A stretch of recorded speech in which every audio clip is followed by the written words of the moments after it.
we're taught basically you have a period every month, it's going to be a bit annoying, you'll be quite sore with cramps, and that's it. If you're too empathetic, you get no results, because when they're challenges, you are their friend.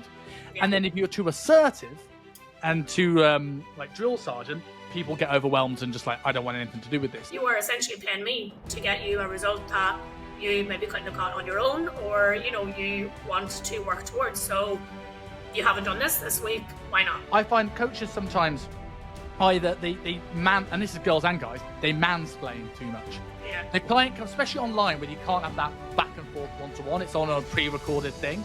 The client will have, this is the problem, and go, okay, here's solution. A lot of us think that, we only need to worry about ovulation if we want to get pregnant, which is what we've been kind of made to believe, where that's not the case. So before we start, Shannon, I said I needed to get a coffee before we started clicking record here. What's in the Starbucks mug? In mine, I have an almond milk latte. It's my go-to. I tell you what, for an episode on female training, female health, I don't want to sound misogynistic straight away. But that is a girl's coffee, isn't it? It is, yeah. No, to get a black Americano, simple, does the job. I do sometimes when I'm on those hardcore days, but I mean, little latte was needed today. Too splendid. My wife gets iced vanilla latte, extra syrup, sugar-free syrup. Yeah. And it's like, you basically just want it to taste not like coffee. Just don't get a coffee. Get a milkshake. It's literally it. We want it as sweet as possible, so we just mask the coffee. So for people that don't know who you are, tell us a little bit about Shannon, what she does, who she helps, and go over your sort of career to point. Yeah, so I am Shannon, obviously. I own my online coaching business called Shape by Shan, and I coach women, so I'm a female health and transformation coach. Coach women, getting them to feel strong, getting them in tune with their bodies, and I like to kind of think of myself where it's a case of female health made in physique development. So making sure that, yes, we're getting them that kind of physique result that most people come on coaching for.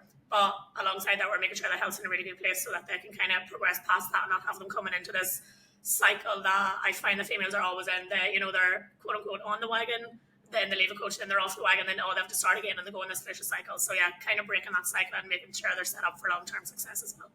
So that you think that should be a given, right? That health should be first, but the fact of it is that it isn't, and it is almost like a niche in itself that you've carved yourself into. What is the story behind this? Like, why have you decided to go? Is it something with yourself or something you've seen in the industry? Like, why is it that you've gone into a health first approach? Yeah, I feel a few reasons. So one, probably personal, and where I kind of see things moving as well. So I obviously competed last year, the year before. Last year. And up until then, I was very much, in the bodybuilding space. I was very much, physique was, the main thing that mattered. Obviously, I had an unbelievable coach, shout out to Alex, who always made sure health was kind of, a very important aspect of that. But as you know, when you compete, you're going to those extremes. Health isn't necessarily the main thing that needs to be looked after when you get to those low levels of body fat. And, we all know what competing entails. So I thought that was, my thing. Competing was my purpose. So competed for the first time. Was planning on competing again. We mapped out the whole next season. I was taking a year off season, and to get to where I wanted to be at that time, we had decided that I would have to go down the assisted route, which at the time I was fine with, because I was, if I want to get to these levels of being a pro athlete, which we all know, you're very unlikely to get there naturally, unless you have insane genetics. So that was the plan. And the more I thought about it, and the more I thought about my last prep, so obviously I did lose my cycle.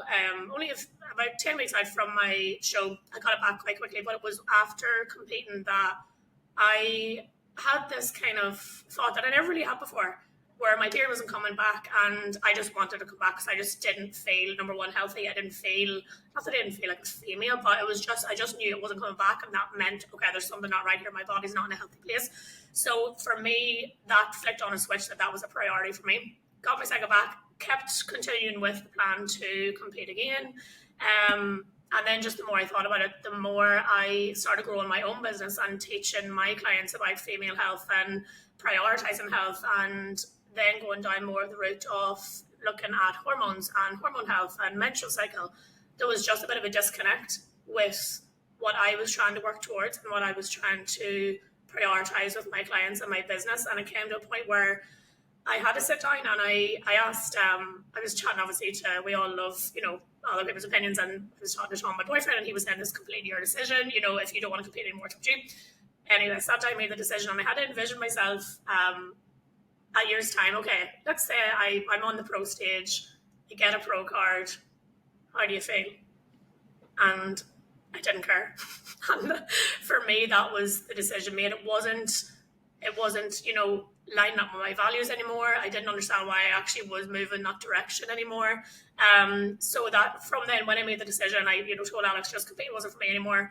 It was like this relief had been lifted, and I said I told my clients obviously, and even they said, and I know now that I'm so much more aligned with my values at the minute and my business and what I'm preaching to the girls and what I'm telling them, and that's my purpose. And when I thought that maybe competing was my purpose a few years ago, and this is my purpose, I want to get on stage, I want to be a pro bodybuilder, absolutely not. Looking back now, that was so far from what I want to do, and what maybe at the time my values were a little bit different, but it's just taken a complete 360. And yeah, so kind of from that personal perspective of competing and wanting my health and my hormones to be in a good place, and also what I value, and I just see, I think the industry going that way a little bit, but also it needs to be prioritized a bit more as well, I think, in terms of kind of health. I think you're right there. I think you've been very wise in the fact that you actually looked and go, right, does this actually align with my values? Because I've spent a lot of time, I've worked with a few people that have got pro cards in various divisions, and for every person that it is the most important thing, and it was a massive impact on their business and their self-pride and who they were as a person, there are 3 people there. It either wasn't what they wanted it to be, or they didn't care a year afterwards. And I think we're finally coming through this, but we had a massive period of time in the 2010s where everything was very short term. What do I need to look like? What's the placing that I've got? Yeah. And then you forget, how much are you going to sacrifice your health when you don't care when you're 31? Yeah. But I know now in my 30s, I don't care about being jacked and shredded in the same way. And I'm trying to find what fitness is to me now compared to when I was 22. But thankfully, I didn't put my health at a massive risk in my 20s and put myself at a detriment now when it wasn't as important as me. Yeah. So for going into the cycle stuff, because obviously losing your cycle was a big part of that story. Mm-hmm. For people who have maybe dieted, maybe had this experience, let's delve into first what actually is a monthly cycle, because I think people expect it to be like clockwork, and that's not the case. Yeah, absolutely. And I think this comes from growing up, and I'm speaking for myself, and I'd say a large proportion of, especially Ireland and the UK, we go through school and we grow up as females, and we're not actually taught what we need to know about the menstrual cycle. We're taught basically, you have a period every month, it's going to be a bit annoying, you'll be quite sore with cramps, and that's it. That's generally it. And it was only, I'd say, this past few years where I've actually realised how important our menstrual cycle is. So what we don't realise as well, that we need to ovulate every month in order to create our hormones, estrogen and progesterone, that we obviously need for health now, but also health in the future. So a lot of us think that, we only need to worry about ovulation if we want to get pregnant, which is what we've been kind of made to believe, where that's not the case. We need to be producing those hormones every month for, as I said, health now, but also when we get older, those hormones start to naturally decline. So if we aren't banking them every month, and that's what I like to think of it as, it's like a monthly deposit into your kind of bank of long-term health, every healthy ovulation you have.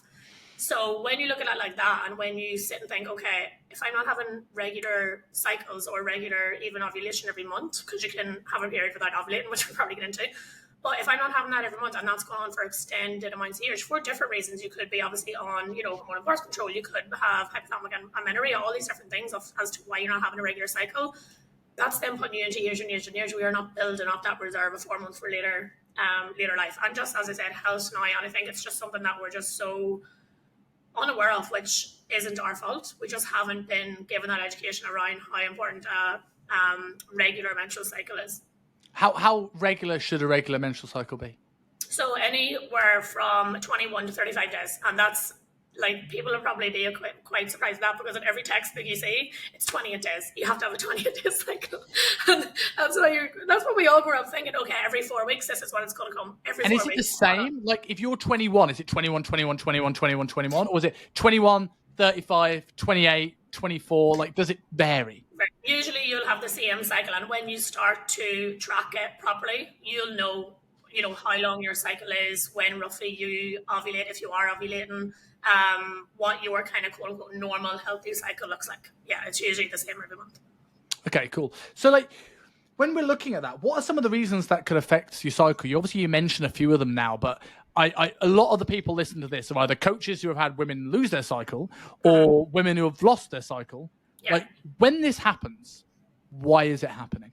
So there are a few reasons. A big one is something called hypothalamic amenorrhea. So this is usually when a girl is either under eating, not eating enough carbs, or overtraining. So this is something that you'll see quite prevalent, obviously, in the industry if people are over-dieted, overtrained, and that's where your period starts basically in your brain. So we have kind of an axis that it starts in your brain. It gives down these signals to your reproductive system to start producing hormones that start your menstrual cycle. If your brain obviously detects that you are, not able to carry a baby, because that's what the system is there for basically, it's going to shut that off. And that's where you're going to start missing periods.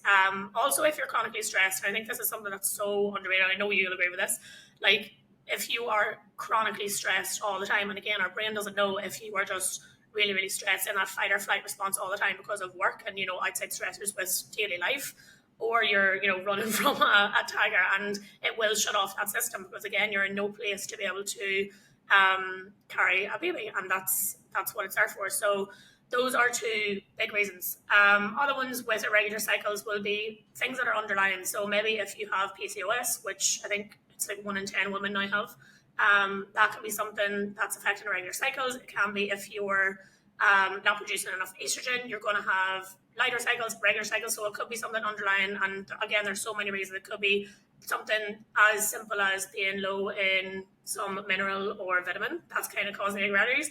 It could be something more severe, like I mentioned, PCOS, that needs to kind of be looked at. So there's a few things to unpack there. And I think the stress thing is for a lot of coaches that are going to be listening to this, I think most of my audience is coaches, not every one of them, but it's people, and we'll go into this more later on, but people overcomplicate this so much. I have seen articles on this. I remember, like, when I was just starting out as a coach, your articles always on T Nation, right? That's the only thing you read, right? And you had 4 different macro splits. You had different training every week. It's the world's most complicated diet.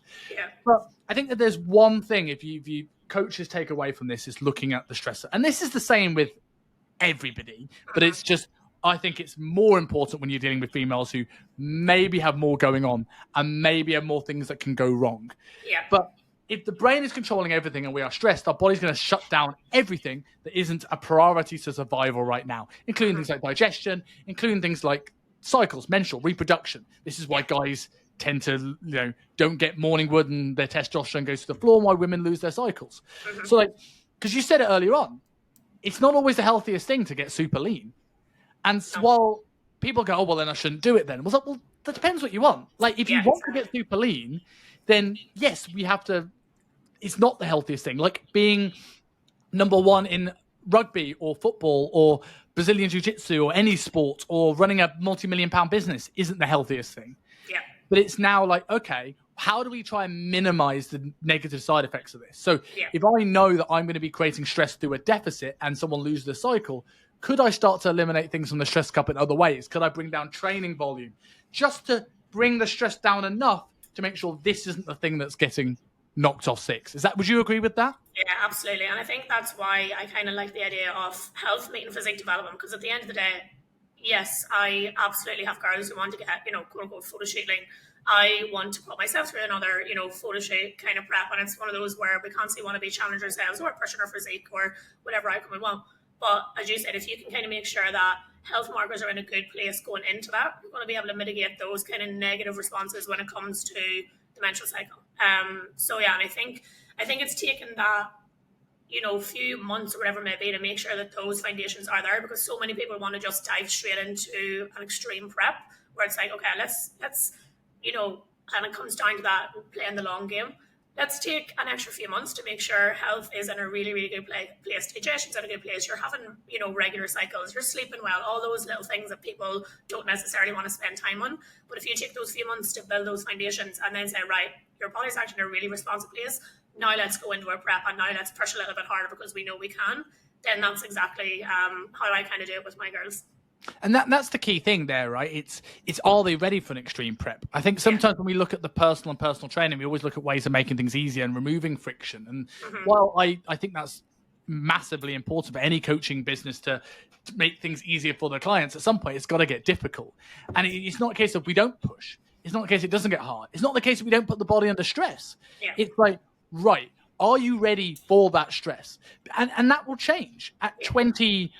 We said it earlier on, at 22, 23, when all I had to think about was eat, sleep, work, repeat, train hard, then even as a guy, I could diet much harder than maybe I can now running a business at 33, married, having to worry about bills and rent and all these other things. Yeah. My life isn't set up in that same way, in the same way that someone that's maybe been on the contraceptive, we'll come back to this, the contraceptive pill for 10 years, might not be in the same place as that person who's 16, never ever made that decision, and everything's running as smoothly as it should be. Yeah. Before we get into the pill, because I think that's a really interesting topic, you mentioned PCOS. That has become such a buzzword in the female health space right now. I feel that every coach is mentioning the term PCOS. Yeah. So I kind of want to do an intro to it. For people that don't know, what is PCOS? Yeah. And why does it happen? Yeah, so it's Polycystic Ovarian Syndrome. There's actually 4 types, and I think a lot of people don't know this either. So there's 4 types. And it cannot be diagnosed without a blood test. So what we see now is people they say they have PCOS because they've got an ultrasound and they can see cysts, whereas every female will have those. They're just the follicles you will have on your ovaries. So if you have been diagnosed with PCOS but it has been through a blood test, just know that you may not actually have it. And this is where some confusion comes between hypothalamic amenorrhea and PCOS, because they both show us the same symptoms, but the treatments for both are very, very different. So what are the symptoms of both of those things? So with PCOS, you will have you have to have a cycle that is maybe 45 days or more over 2 or 3 months. When you get a blood test, you will have heightened levels of androgen. So this is why people with PCOS will usually have things like facial hair. They'll have some more kind of male characteristics. They'll usually carry more weight around their abdomen area. And you also will then have the ultrasound showing cysts. So you need to have those 3 things to actually confirm that you have it. Now, the most common type is insulin-resistant PCOS. So this accounts for, I think, 70% of PCOS. And it's kind of like one of those which came first. There has to be a little bit more research, because people ask, okay, well, if someone is, overweight, insulin resistant, does that cause PCOS? Or is it because they have PCOS that they've now become insulin resistant? And it's a bit of that like chicken and the egg situation. But what I would say is PCOS can be massively managed with diet and lifestyle factors. And this is where I have the issue. And I think it's one of those where you go to, the GP, they say you have PCOS, and look, the GP, the doctor's there to manage symptoms. So they usually hand you the pill. That's going to regulate your periods. It's going to, help with symptoms.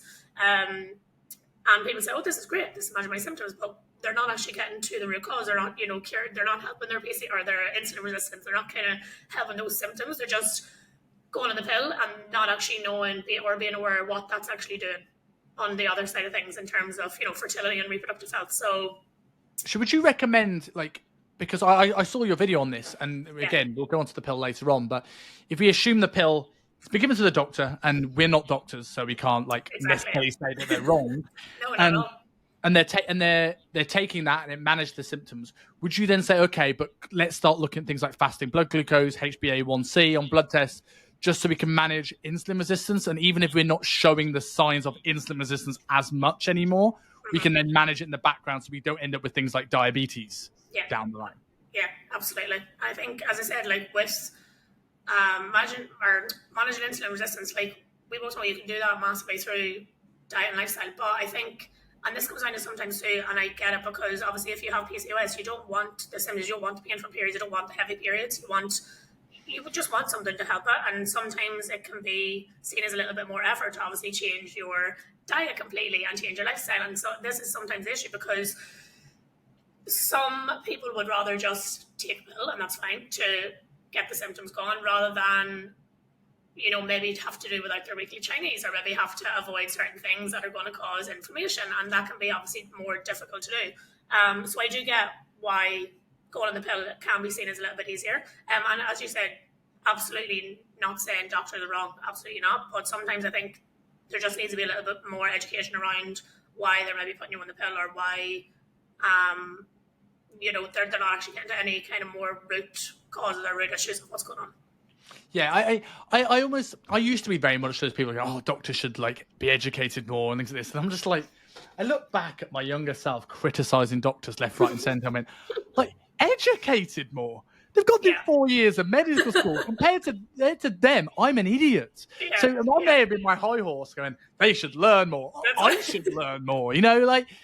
But I also understand the logic of them just medicating stuff. I never used to.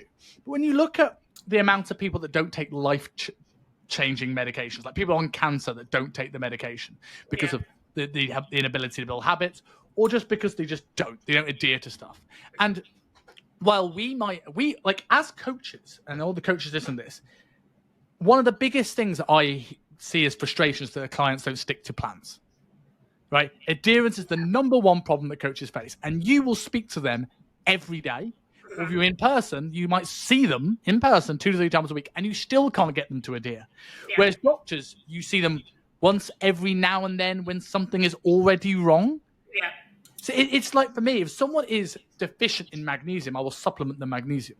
Mm-hmm. Is it the root cause of the problem why they were deficient in magnesium in the first place? No, but I'm putting out a fire. Yeah. And if I can put out the fire, then at least I maybe put them in a better headspace to work on the other stuff. Or if they don't do any of the other stuff, at least I've done something that's going to help them that requires a minimal barrier to entry. Yeah. And that's something I think I don't judge doctors as much anymore for that reason.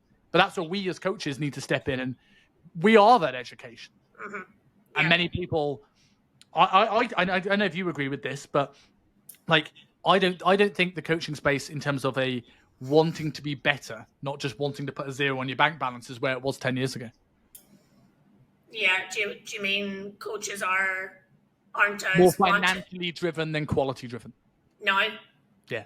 Yeah, I think so. And I think that's where sometimes the quality of coaching is being a little bit diluted, because as you said, people just are in it now for the zeros on their bank account. And if they can, you know, I mean, there's a quick fix for everything, but if they can find, you know, right, this is going to get them the result, whether that is prioritizing their health or not, they don't really care, because they want to see that buy-in, and they want to see, and obviously that is part and parcel, because we're all coaches, we all have a business to run, so obviously, yes, the business side of it is a massive part, but I think you're right in saying that coaches now aren't willing to maybe self-educate or learn more to become better actual coaches, rather than maybe learning how to sell things and get the buy-in. And again, I really, really am hesitant to, like, I don't want to sound like the anti-mentor, because I'm really not, right? Like, there's a reason why I've struck in a partnership with Ollie Carson, because the guy is fantastic.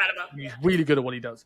But like, you find like, 10 years ago, if you wanted to make more money, you got better at your job. And I think it's great that people are now helping people scale and systemize and get out to more people and make themselves look more professional. But if you look at the people you probably look up to, they're probably not doing all of these strategies. They stand out because they're better. And when you're online, like, for sake of you, right, how many female coaches are out there? Why would someone choose Shannon over the other thousands of coaches that are there? I think the fact that you are upskilling yourself and you're good at this sort of stuff and you're enough to provide courses to help other coaches, it just is a showcase of, right, this is why I go to her, because she's upskilling herself. Yeah, I think it comes down to too, like, it comes down to, and it sounds really cheesy, but you have to ask yourself as a coach, like, is this actually what I want to do? Like, do I genuinely want to coach and help people? Because there's a very big difference between, you know, coming out of maybe a prep yourself or having this big transformation yourself to then actually helping and wanting to help other people, because I think people get very sucked in with, oh, I want to be an online coach because I can sit in Dubai on a laptop and just money's going to flow in, and they have this thing in their head that I'm going to, maybe do the minimum amount possible to just sell what I can. So there's no actual major coaching going on, and there's no upskilling of the actual coaching skills. It's just, right, let's get on a laptop, let's sell a few programs because I need this transformation myself. Of course, people are going to want to come to me. So yeah, I think it's that question of having to ask yourself, is this actually what I want to do? Like, is this a career I want to be in, or am I just being sucked into it by wanting to have that online coach lifestyle in Dubai? And you have to kind of really ask yourself that question. Yeah, and I'm not even a fan of Dubai, but I never understood. I live 40 minutes from it. I know, like, where is this imaginary Wi-Fi connection I can get on the beach to do my check-ins? I'm glad we're moving away from that, and that, like, the reality of online coaching of just like kind of you're going to be sat behind a desk most of the time is coming out, because it's like I love what I do, but my activity has suffered because of now moving into an online space in the last 2-3 months. Yeah. But at the same time, I'm 2 seconds. This is really awkward on a podcast with someone to buzz the doorbell, isn't it?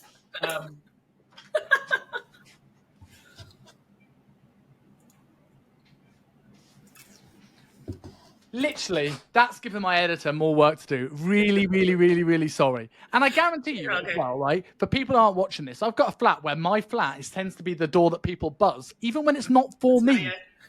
Yeah, like if someone's not in, they're not answering, they'll come to my door. But until that person knocks on the door again, and we'll tee you off with something so you can like fill the gaps if someone knocks on my door. But yeah, I think the big thing about like the online coaching space now is that we're starting to realize that, like, for me now moving into this, like, I don't think of this as I'm now switching in to try and do less work. No. I just want to work on my terms. I'm actually doing more work.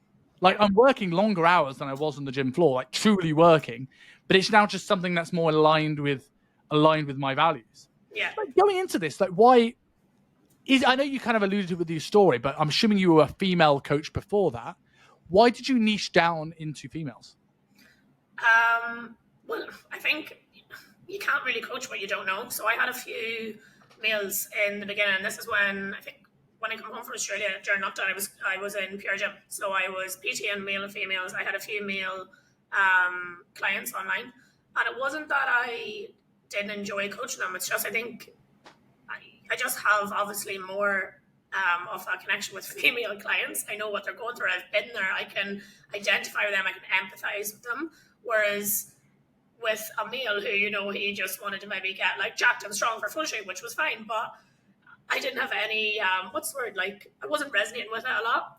And then as my kind of brand and my coaching evolved, it just naturally kind of went more down the female route, because I was, it was majority female. There was the community aspect of it. I feel like girls, and I'll ask you this in a second, because I know you coach both, but I feel like girls just love that community feel a bit more, and they love chatting in the group, and they love supporting each other. And we were doing coffee meetups, and it was very female driven, whereas my male clients, they're very black and white. Tell me what I need to do. Tell me what I need to eat.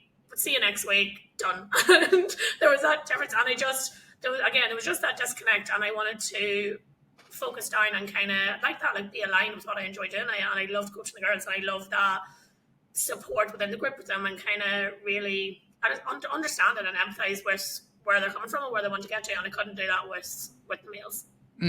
I think that's a super important thing, and I know we've gone on a big tangent here. We'll double back onto menstrual cycle stuff, but I think that's so important, because so many coaches, it's not that they don't even know who their niche are, but they don't think about the niches who responds well to them and the kind of coaching they want to leave. And you've now built a community, you've now built education. We spoke before coming on air about how so many coaches want to have this educational weekly platform, but if you were doing this with guys, you'd probably get one person. Yeah. And you now get quite a full turnout. And I think part of that is you've decided to find and create webinars for people who actually want to turn up and enjoy these things and kind of get involved in that. I agree with you with the guys versus girls.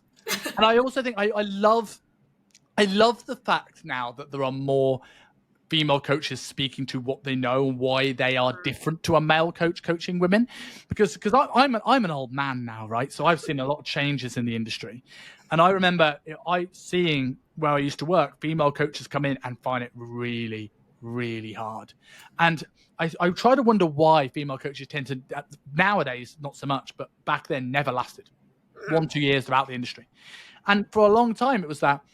And again, apologies if this sounds misogynistic in any way, but guys tend to want to be trained by a guy that they want to look like. Absolutely. That guy's got big arms, so I want his arms, right? Yeah. And then girls at the time tended to come to personal training. They wanted someone who was maybe a little bit more disagreeable to tell them what they needed to do. That wasn't the cheerleader that kind of go, it's all right, don't worry. And on, if we look at averages, sounding like Jordan Peterson here, that guys tend to be more disagreeable than girls tend to be. So this is why guys tend to negotiate bigger pay rises and things like this, and negotiate better packages. And this kind of seeped, I found, into the coaching world, where more girls were rent-a-friends, more guys were like driven. This is what you need to do. Yeah. Like, you've carved a very, very successful niche in the women's side of this. How have you battled that?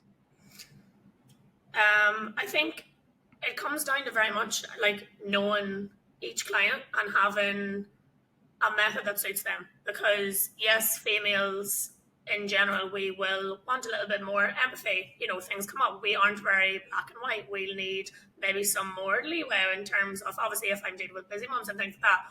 But you also have to, number one, allow for the clients who respond better to that more authoritarian approach. Tell me what to do. This is what you need to do. And also, in the beginning, I find it quite difficult to get that balance, because like that, I would be more, I suppose, their friend rather than their coach. But it's taken me a while to find that balance. And I know my clients well enough to know, okay, this is the approach they need this week. Or, okay, you know what, they actually haven't done anything this week. They had, no excuse. This is where I need to pull themselves up. And I'll remind some of them of that from time to time.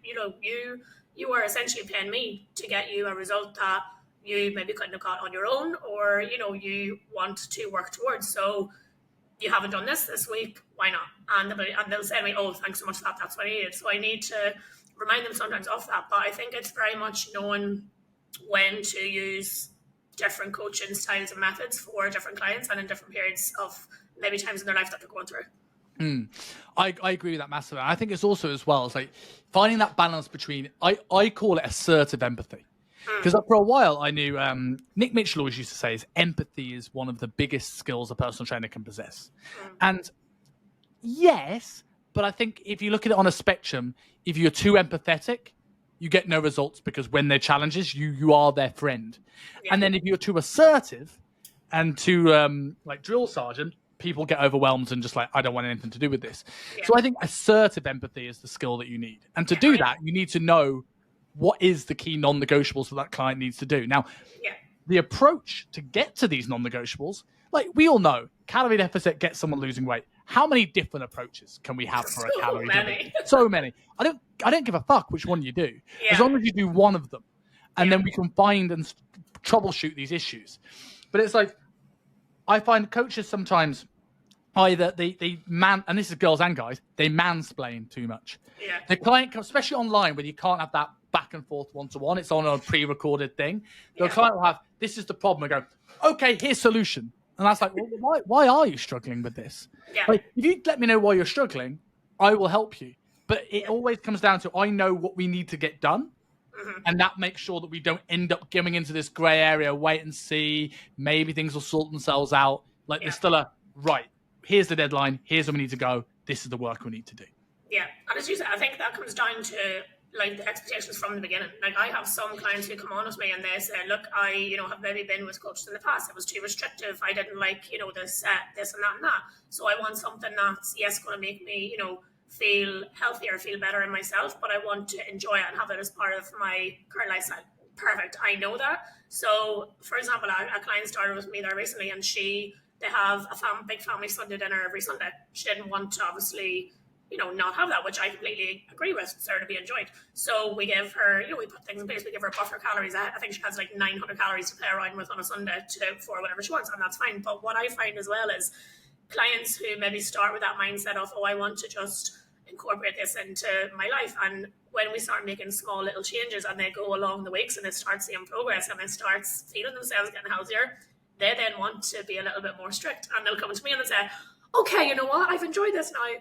Okay, let's turn it up a level. I'm like, yes, let's go. And it's a really nice way, because if you go in, if you know that that's not what they're looking for, and you go in all guns blazing, we're cutting out this and you're not having this, and you know, this is what we're doing, they're not going to respond to that. Now, I do have clients who want to come in and they're like, right, tell me what to do, let's go. And I know what they need. But when clients want to be that little bit more lenient in the beginning, they find then after, as I said, a few months, they kind of naturally want to then go towards, okay, let's set another goal and let's work towards that a bit harder. I absolutely agree with that. I think those non-negotiables and those expectations are huge. And I think that most people do just kind of go, well, what else can I do when they start seeing results?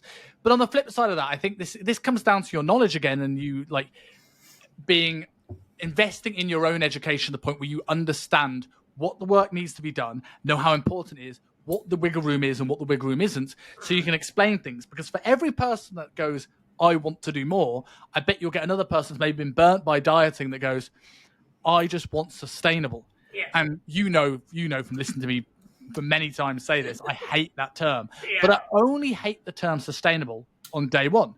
Yeah. Sustainable at the end of a diet is what we're aiming for. Fantastic, brilliant word. Let's bind that. But often people come out being burnt by these over strict approaches, and then they kind of just want to have half their foot in because they're worried about failing. Yeah. Like when you see that, because I know women in particular, right, will have tried many diets and failed. How do you then start to cut through the waffle, the bullshit, the fear, and explain to people that want sustainable, look, we're going to need to make some changes. Like, how do you have those difficult conversations? Yeah, I think like that, like my clients know I'm quite upfront with things, and I'll first of all ask them where they want to get to. So, you know, we'll say in the next 3 to 6 months, where do you actually want to get, or what do you want to achieve? And once we know that, I am quite honest with them and saying, okay, well, if you want to get here, you're not going to be able to, you know, have your weekly Chinese, and you're not going to be able to maybe go out drinking every weekend. Is that something you're okay with? Even, you know, for the first 6 weeks? Okay, yeah. And it's kind of seeing what's going to suit them and what they can kind of tolerate. But it's also one of those where I have to explain to them that, you know, if I have clients coming in who are, you know, maybe overweight and they want to get healthier and they want to obviously lose weight, it's having that truthful conversation. And they you know, people respect your honesty. I'm not going to tell a client, yeah, you can have all of this and you're going to get this result. Let's just see what happens. It's having that truthful conversation to say, okay, well, if you want to get to here, we're going to have to cut these things out for a while, and then we can maybe have a little break and then bring them back in. And I think it's kind of setting those little smaller mini goals and smaller mini breaks to bring in that kind of keeps them, quote unquote, on track for a period of time. Yeah, I like that. I think is that okay with you is the key words there that you said, because it's like they might go, actually, I'd rather have my weekly Chinese than be in shape, and maybe I don't need to be as lean, and that's fine. Like whatever you want, but like we need to make sure that we're on the same hymn sheet before we actually start this process. Yeah, and sometimes it goes the other way. As you know, I had a client who was pre-diabetic, wanted to obviously get health in a good place, wanted to lose weight, and that was fine. And you know, she did her first 2 weeks. She had lost good weight, she was on good track, and then she said, well, you know, I've kind of done well for 2 weeks, so I'm going to have my Chinese this weekend.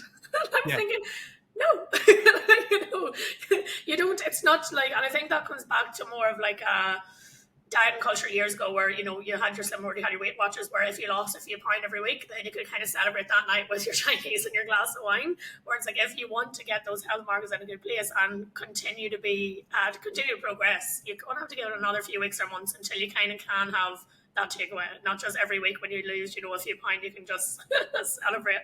Yes, and things I often say to people is like, well, when you're looking at a big celebration now, are you having it just to like reward yourself for losing weight? Are you going to remember this meal in 6 months' time? Exactly. If the answer is no, I just want you to think like, look, this is where you want to be. I don't mind you doing this, but this is the impact. Take your pick. It's what I call the Snickers bar analogy. If a Snickers bar is 380 calories, you can have that. You'd have to take out a meal and you might have to sit with some hunger. Are you right with that? Yeah, I'm fine. I want the Snickers bar. Alternatively, if you go, oh God, I don't want to be hungry, I don't want it anymore. It's now not your job to say, the coach hasn't said, don't have this. It's like, look, we've given you the reality of the situation. Yeah. You're an adult. It's your choice.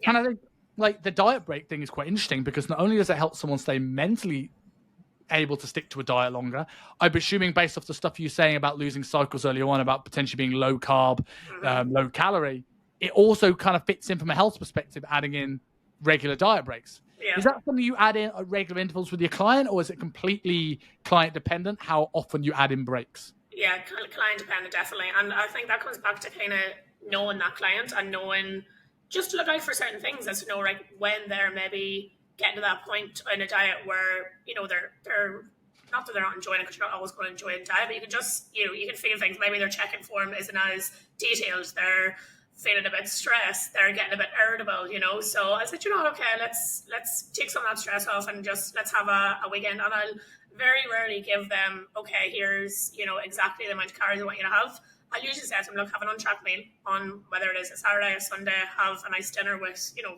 just give them a bother.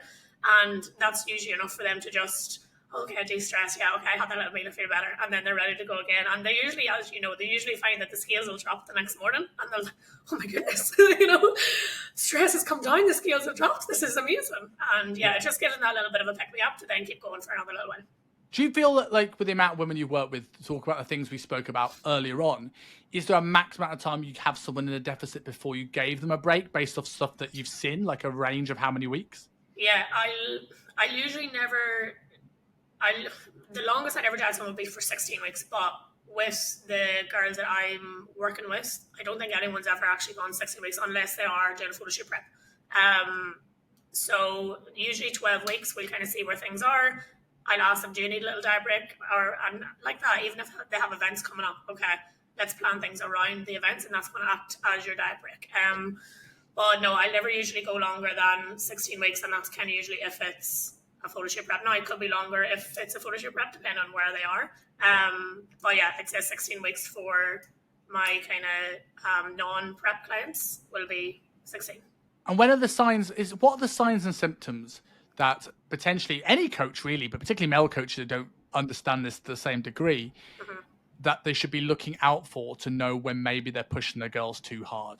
Because obviously, ideally, you want this before the cycle disappears. Yeah, yeah, absolutely. Yeah, I think if someone is doing a photo shoot prep, and again, this is going to depend on how lean they want to get and where they're starting from, but I would nearly say that you probably shouldn't be losing your cycle for a photo shoot prep. Now, if that is quite extreme, yes, you might lose it 4 to 8 weeks out.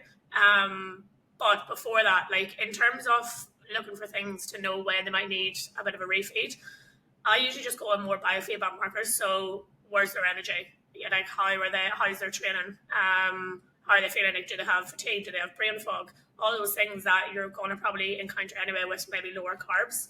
And yeah, just kind of speaking to the client in general and asking them how they're feeling. Yeah, that's usually what I go on, to be honest. Yeah, I will preface this for any coach because that is absolutely sound advice, but I always use this expression whenever I go into sort of this stuff is, if you hear hoofbeats, think horses, not zebra. When you're looking at, could fatigue be low thyroid and downregulation of thyroid? Sure, but it could be that they've slept shit. It could be that the diet's been rubbish. It could be that they train really hard. You know, so like sort the obvious things out first, because as you quite rightly said, that you shouldn't really lose your cycle in a prep, and that's because you've managed all the other stress as well. If your training volumes through the roof and they're stressed at work and their home life's terrible and they're sleeping 2 hours a night and their nutrition quality is poor, then you probably won't get as far into a diet before things start to show. And it's like, are these symptoms matching with a lifestyle that should be fine? Then maybe start to look at these things and if they're more important. We went earlier on about how many approaches that there were for getting into a calorie deficit. And I want to talk about one in particular. Why are you not a fan of intermittent fasting with females? Just like, I know I did a video on this, but fasting for females, most of the research has been done on males. So males will respond quite well to fasting and their cognitive function will be better. And, you know, it's a great way for them to strip fat and boost testosterone and all those great things. When it comes to women, it's not we don't respond to fasting as well, especially. And I think this comes down to, you know, when some of my girls say, oh, I never eat breakfast. I always only eat like, 12, 1 o'clock. It's like, why? Because we've probably been taught, oh, just push your calories back as much as possible so you have more to play around with in the evening, whereas that in itself kind of makes that like, restrict binge kind of cycle, which a lot of females come from. But in terms of fasting itself, like you want to be getting your protein, carbs, and fats in first thing in the morning for your hormones to be in a good place. If you are stressed in the morning, like I said, you're stressed in the morning, you're going to fast, you're maybe having a stressful time getting kids out to school, you've got a stressful day in work, those cortisol levels are building. That's going to, again, have an impact on your kind of gut health, your hormone health, everything. And it's just like that, everything's like, we have our gut-brain axis, we have our HPA, everything, HPA axis, they're all linked. So if one is upset, like stress, it's going to take energy away from the other systems, and you're just not going to be functioning as well as you could. So yeah, fasting for me, I think a lot of females and people in general love the idea of intermittent fasting as like a buzzword, like, oh, I'm actually intermittent fasting. Yeah. And I'll have girls asking me, oh, I heard about this intermittent fasting. Do you think I should be doing that? And what I'll say to them is, from a fat loss standpoint or a health standpoint, it's not necessary. However, if I have girls who that has to be the case because they work shifts and we have to actually, by default, they'll be intermittent fasting a little bit, then fine, because that suits your lifestyle. And again, it comes down to adherence. That's what they're going to be able to stick to. But in terms of setting that as a protocol, no, it's not for me. Well, you mentioned earlier on about the impact of insulin resistance on PCOS, right? And if you're chronically spiking blood sugar levels by just being chronically stressed, we've just established this already. If we can kind of have something that maybe balances that out a little bit and brings blood sugar levels down, we can maybe stave off some of this stuff. I think that's hugely important. So going into the pill, I think this is a really interesting topic because there's so many interesting things that have come out in terms of mood changes, psychological changes, to mad things about people finding their partners less attractive when they come off the pill, which is really scary now. I've just got married and my wife's recently come off it. So I'm like, hopefully I'm still around in 6 months. But like, what impact does the pill have on people? And like, why is this not just a simple decision because everyone else does it?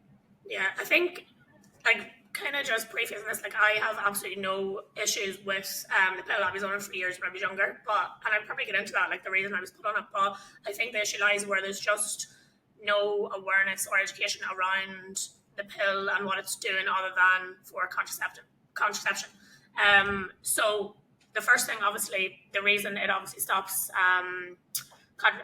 ovulation is because it cuts off that communication pathway we were talking about from the brain down the reproductive system. So that's being completely cut off. So when I was younger, I was under the impression that, I was getting these synthetic amounts of our natural hormones. So it was fine because they were kind of the same. I was just getting them in different amounts, and that was somehow shutting this whole system off. But that's not the case. It's just completely severing that communication pathway, which females don't realize that when they then come off the pill, it's going to take maybe 6 months to 12 months for their kind of menstrual cycle to regulate again and for their ovulation to get into a good place again. And that's something that we're just not made aware of.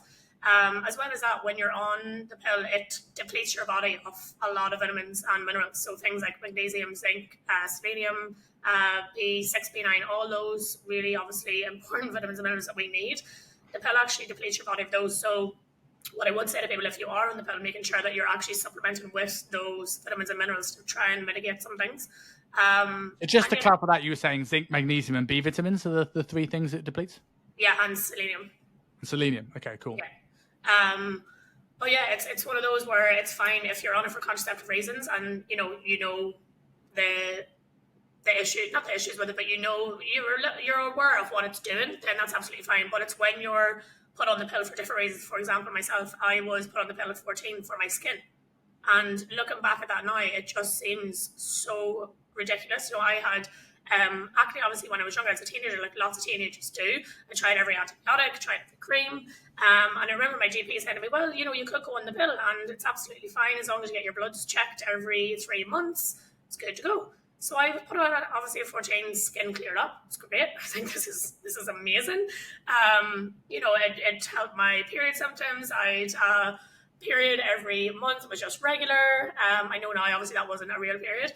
And it's even more crazy because I remember the time my mum took me to every specialist about my skin, and I remember saying to my doctor, is it worth getting a food intolerance test? And he was like, oh, there's no evidence to suggest that, nutrition has anything to do with your skin. So I remember thinking, oh, well, this is great. So I just kept eating, whatever it was at the time, Chinese's and chocolate and growing up. But I think that's what the issue is when people are being put on the pill for issues other than contraception and they're not aware of any repercussions it's having on their kind of fertility and their reproductive health. And again, it just comes down to that expectation management, right? If you know the drawbacks, you know the pros and cons of it. Like, no one's saying don't do the pill. Well, while not doing the pill may be healthier, but if you're 18 years old and you have a child and you haven't got a job, that isn't healthy either. So, like, sometimes, like, right, well, I don't want kids at this moment in time. I need to go down that route, but I should be educated of what's the things I need to manage to make sure this is healthy. In the same way that taking assistance in bodybuilding or going into a big deficit is you're just managing, mitigating the side effects as much as possible. Because we all choose decisions. Being in a surplus isn't inevitably healthy. Being at maintenance isn't always healthy. Like, there's always things we have to manage.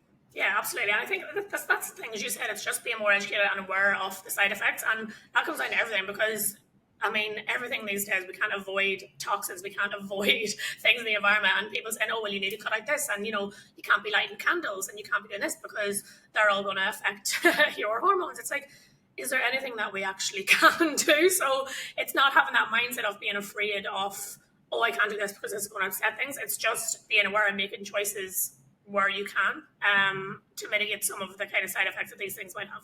And it's learning your body as well, right? Because like if I lived in the countryside compared to living in the middle of Hong Kong where I was the last 4 years, well, I'm gonna have less toxins now than I did 6 months ago. Now, we look at people will say things like Paul Saladino. I have this gripe all the time that he's an idiot because he's pro-carnivore, but he's not even a carnivore. He has about 300 grams of carbs a day from fruit and honey. But he's taken out vegetables because he responded badly through acne to defense chemicals and pesticides on plants. Now, no one questions someone who has peanuts and they have an allergy to peanuts. No one questions them going, well, you're an idiot because peanuts are healthy, so just suck it up and don't die. But if people have responded to vegetables in these ways, you're now an idiot and you're now a conspiracy theorist in terms of nutrition. And I think that, like, in that same way that some people respond badly to them, in the sense that people are going to respond differently to the pill. Some people respond differently to stress. Some people are going to respond differently to different foods. And, like, I think if there's anything to take from this, is that, like, certainly when as a girl going through your cycle, it's monitoring it, and that everybody is going to be different. Some people are not barely going to feel it, and some people it's going to be knocking them for six. And it's knowing this and mitigating that. So to bring this together, let's look at a few of those things. So pain, pain during your cycle. A lot of girls I know really, really struggle. Is this a good sign? Is this just that's what it is, or is pain an indicator for more? Yeah, I think we've been made to believe that pain is just normal. We see in all the movies and stuff as well, and in films we're always dying with cramps, and it's just a normal part of your menstrual cycle. But pain is really common, but it's not quote unquote normal. Now, you will get mild cramping, like a little bit of back pain, but it shouldn't be pain where you're doubled over and having to maybe take a day off work or having to literally, have painkillers every few hours. So with that, it's usually a case, if there's obviously nothing really underlying going on, like endometriosis or PCOS, usually that can be kind of mitigated with just reducing inflammation in the body. Like supplemental with zinc and magnesium can be really beneficial. So all my girls will take magnesium and zinc, and kind of just making sure that you're prioritizing your healthy fats, reducing stress, all the things that are going to just reduce inflammation in general, is going to massively help with pain and cramping. Now, if it's severe and you also maybe have irregular periods and you have other kind of symptoms like, migraines and things like that, then you might want to go and see your doctor and see if there's anything else underlying, maybe get a blood panel done and see if there's anything there either. Okay, cool. That's it's so interesting to know this as well, right? Because everyone has a different. When I was in my one-to-one days, you have girls cancelling sessions, and then other people being fine and not noticing anything. And this sort of brings me on to sort of my next point is that, like, when you're looking at the general advice for coaches online about the menstrual cycle, I find 9 times out of 10 they are the most overcomplicated things in the world. Where some people are going to have a brand new beginner that's never tracked food in their life. It now has 4 different macrocycles for every different phase of their menstrual cycle. We have different training for every week and different training volumes, so everything changes. Like, what's actually important here in terms of the differences that we need to consider as coaches, and how do we start to work out what's relevant for our clients? Yeah, I think like the main thing, as we said earlier, us as coaches, the main thing that we want our clients to be is consistent and adhere to something. So if they are new to the gym or new to coaching, or even if they're not, you telling a client that they need to, change their training now based on their cycle every 2 weeks, or as a coach, you're trying to program for a female every 2 weeks, it's just unrealistic. So the main thing that I tell kind of my clients, and I tell coaches as well, if you know this stuff and you have a good idea as to what might be happening in each phase of the cycle, perfect. I mean, you know that, and maybe teach that to your clients to just look out for certain things, but not to have them think that this is exactly how their training is going to feel in each phase, because there's a difference between, and I'll say this to my clients all the time, okay, in your follicular phase, you'll feel great. Trainings might, you're going to be stronger, you're going to feel better. And then maybe in your luteal phase, you're going to, strength isn't going to be there. You're going to feel a bit rubbish. If you go into your sessions with that mindset, you're probably going to perform the way you think. So the way I use it with my clients is I educate them on what they might need to look out for in these phases, but getting them themselves to become more self-aware and body literate, go into every session the same. And if strength maybe is an issue, if you haven't performed as well as you did last week, and it's just having that awareness and, not to beat yourself up about it. It's more about your clients becoming more self-aware with, okay, do you know what? I didn't match those numbers next week, or last week, sorry. That's why, because I'm in, my luteal phase. Oh, okay, I don't need to be so hard on myself. So it's not a case of you need to change and adapt everything based on where you are in each phase. It's having that body kind of literacy and self-awareness to know, oh, okay, right, I know I'm kind of due my period next week. Things might not feel great, but you know what, we're going to go in and try anyway. And then at least you kind of have that awareness of as to why strength might not have been there. It's like HRV, right? Everyone started tracking HRV on the root bands, and when it's all of a sudden the HRV dropped and they didn't train tomorrow because my watch didn't. And I've seen people hit PBs in these times, and I've seen people fall to bits in times where their HRV's gone up. And I think it's the same thing here. And the same thing, it's like if we have certain phases where we can handle more carbohydrates, it's not the same thing like you have a license to eat more food. Yeah. If you notice that someone has a certain amount of symptoms or they struggle with hunger or appetite control, if you know in this week they can probably get away with a bit more, that's a tool you can throw in the toolbox once the symptom presents itself.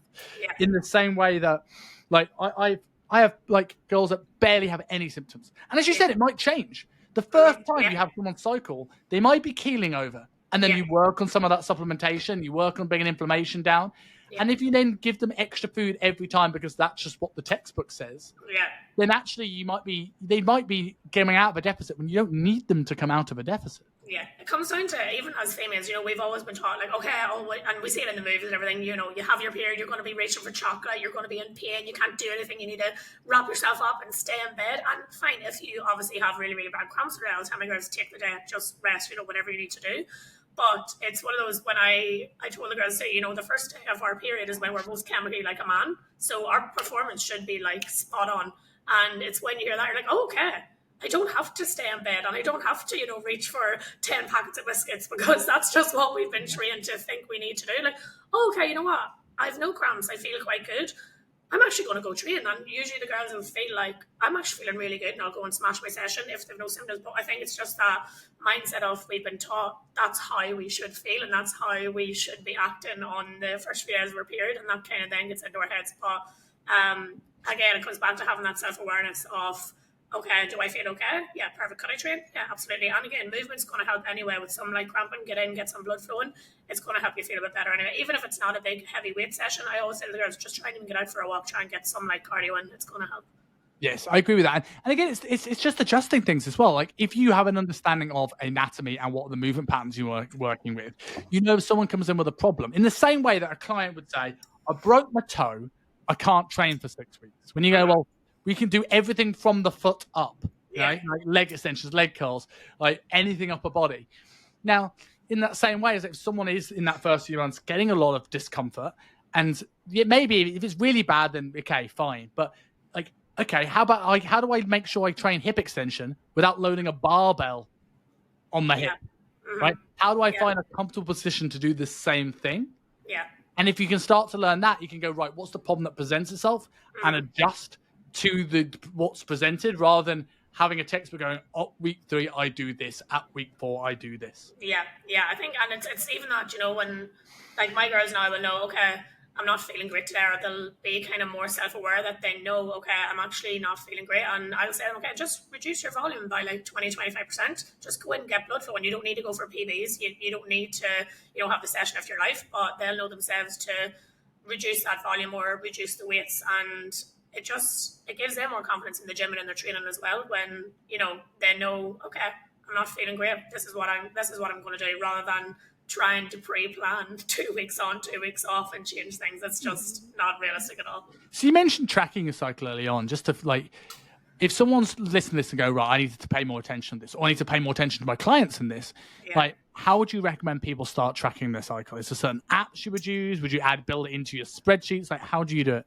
Yeah, so with my girls, I did a new training with them. So there's something called the simple thermo method, where we track our cycle with our temperature and cervical mucus and things like that, which, if you're only starting new out with tracking, I probably wouldn't start there. Now, we do that because we want to see if we've actually ovulated, because, as I said in the beginning, you can have a period every month, but you might not actually be ovulating. So when our temperature goes up, we know we've ovulated, so that's why we test for temperature. However, I've even tried doing this myself just recently, and it can be really difficult to get into that routine of taking your temperature first thing. Like, you wake up, you need to take your temperature, especially if you're a busy mom, if you're, you've a really busy lifestyle. It's not, again, realistic for people to take the temperature every morning until you get into the routine.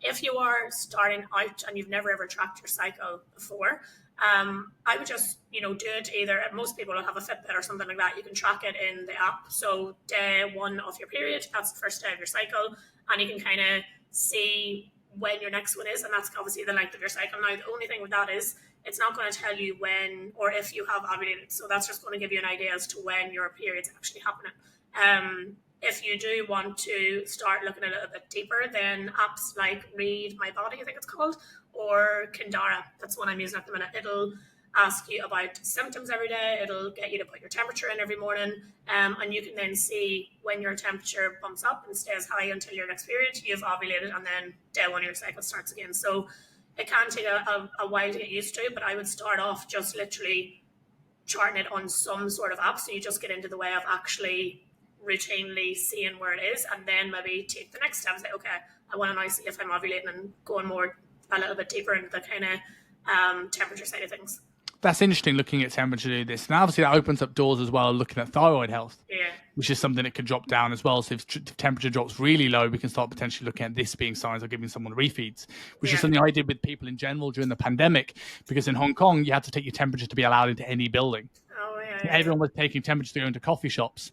So people knew their body temperature dropped massively. We know maybe this is a sign where thyroid output isn't where it should be. And that's quite interesting that we could also use that from a cycle perspective. Yeah. So this has been really awesome. I think there's a lot of value here for whether it's coach or a girl looking to track their own cycle. But I know that this is just scratching the surface. And I know that you're starting to offer more both to coaches, clients, and obviously to your girls. So from a coach's perspective, if they want to get in touch with you for educating their clients, or from a client perspective, if they want to work with you, how do people find Shannon? Yeah, usually on Instagram is the easiest. So Shan_shape by Shan. I'm on Instagram, or just Shannon Cocklin, you'll find me. Awesome. Thank you very much. It's been awesome. Absolute pleasure. Thank you so much. Thank you for listening to the Self-Made Podcast. If you like me and enjoy binge watching podcast episodes, click here for our latest episode. And if you want to stay in touch and find out when the latest episodes go live, click here to subscribe to the channel.